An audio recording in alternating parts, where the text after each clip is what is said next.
Everybody asking how we doing, say we good.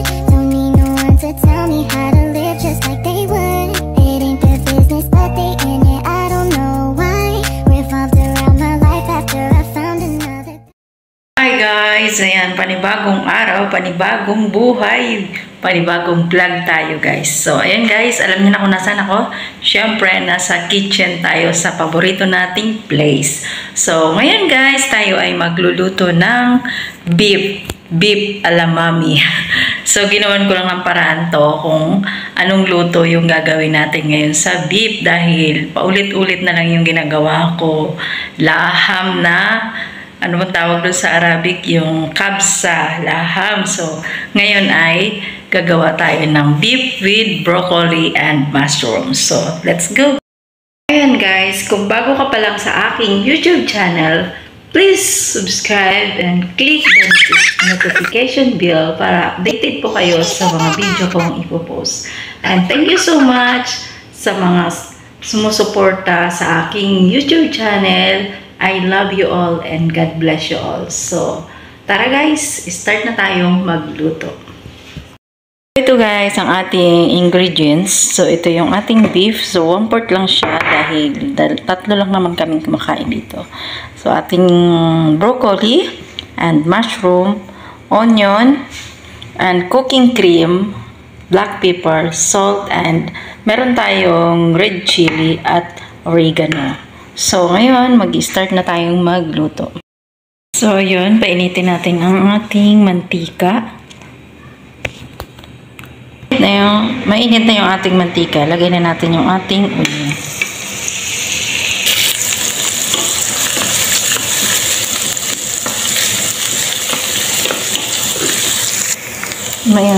Yan, luto na yung ating onion. So, ilagay natin yung ating beef.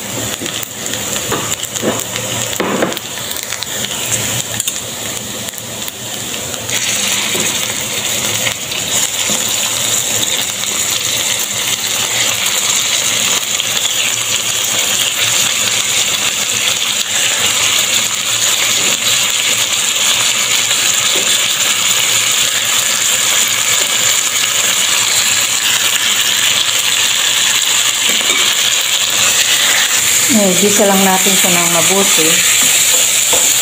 Nalagyan na natin yung salt saka black pepper.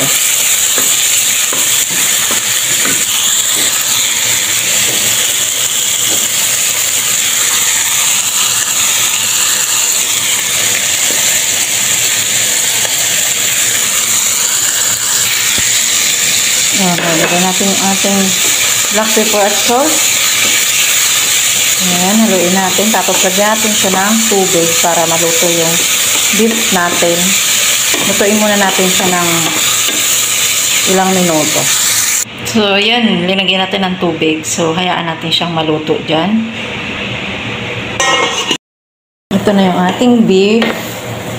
Ayan guys, natuyuan siya. Kaya dinagdagan ko na ng tubig. So, ngayon ay, dahil malambot na yung ating beef, lalagyan na natin yung ating gulay.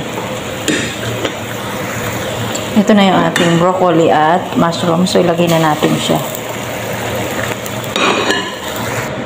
Ayan, ilagay na natin yung ating broccoli at yung ating mushroom. So, ilagay na rin natin yung dahil mabilis lang maluto yung ating gulay. Yung ating cooking cream. Ito. Ilagay natin.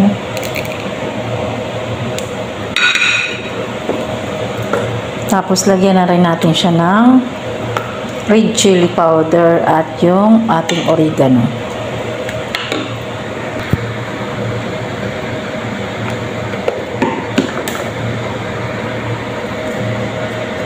Lagyan natin ng konting oregano.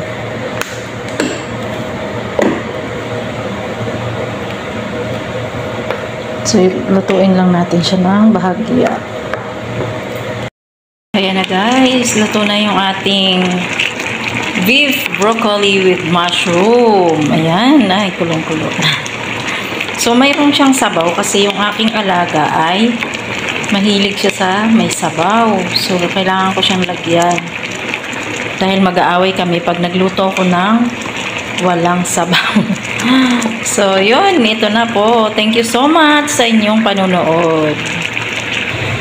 Ayan na yung ating beef broccoli with mushroom.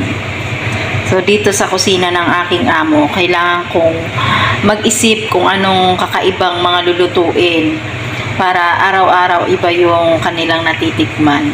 Kasi ako daw yung may-ari ng kusina niya. So, yun guys. Sana ay nagustuhan niyo po yung ating recipe for today. Ayan. Thank you so much for watching.